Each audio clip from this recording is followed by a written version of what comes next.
Bonjour à tous, on est mercredi et désormais tous les mercredis matins à la radio et le soir sur Maritima TV. On va parler psychologie avec Carole Barral qui nous a rejoint. Bonjour Carole. Bonjour Gilles. Alors vous êtes praticienne en psychothérapie. Bienvenue sur Maritima parce que c'est une première pour vous. C'est une première, oui, tout à fait. Détendez-vous, tout va bien se passer. Bien. On va parler avec vous d'un sujet, j'ai envie de dire, de saison, c'est le télétravail. Depuis la pandémie, depuis plus d'1 an et demi, beaucoup d'entreprises préconisent à ses salariés 2 à 3 jours par semaine de télétravail. Est-ce que le télétravail, ça peut être une source de stress supplémentaire ?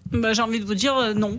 Bien sûr que non. C'est bien au contraire une diminution de stress, une amélioration de gain de temps, notamment à travers les trajets et les transports, oui. Une amélioration de l'équilibre de vie, si on pourrait dire, en fait, en termes généraux, et de concentration, de motivation aussi et d'efficacité. D'ailleurs, si on peut revenir un peu sur ce télétravail, il y a à peu près une dizaine d'années de ça, un nouveau métier est apparu des États-Unis qu'on appelle le Chief Happiness Officer, qu'on pourrait traduire par responsable du bien-être au travail. D'accord. Et qui a pour mission effectivement de s'accorder du temps pour trouver des solutions de bien-être pour les salariés.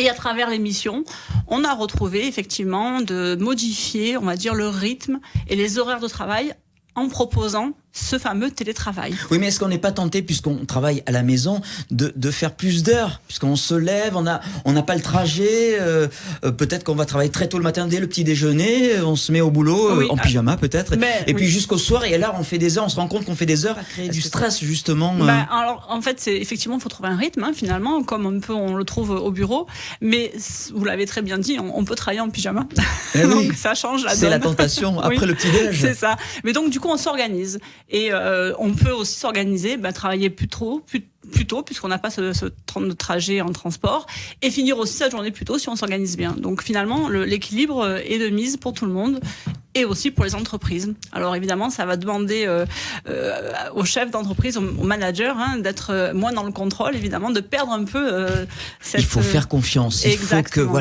faut que les employeurs fassent confiance à leurs salariés. C'est ça. Le plus dur, c'est ça en fait. C'est d'arriver à libérer cette confiance-là vis-à-vis du salarié, mais en aucun cas, ça peut être une source de stress supplémentaire pour les individus salariés. Voilà, une bonne nouvelle pour celles et ceux qui nous regardent, qui nous écoutent et qui font du télétravail régulièrement chaque semaine. Merci beaucoup Carole. Avec plaisir. On rappelle que si on veut vous consulter, vous avez un cabinet, vous êtes à Plan de Cuc à Marseille, c'est le cabinet médical du Bocage et on peut vous joindre à ce numéro, le 07 68 92 19 38. On vous dit à très vite. Merci, au revoir Carole. Au revoir.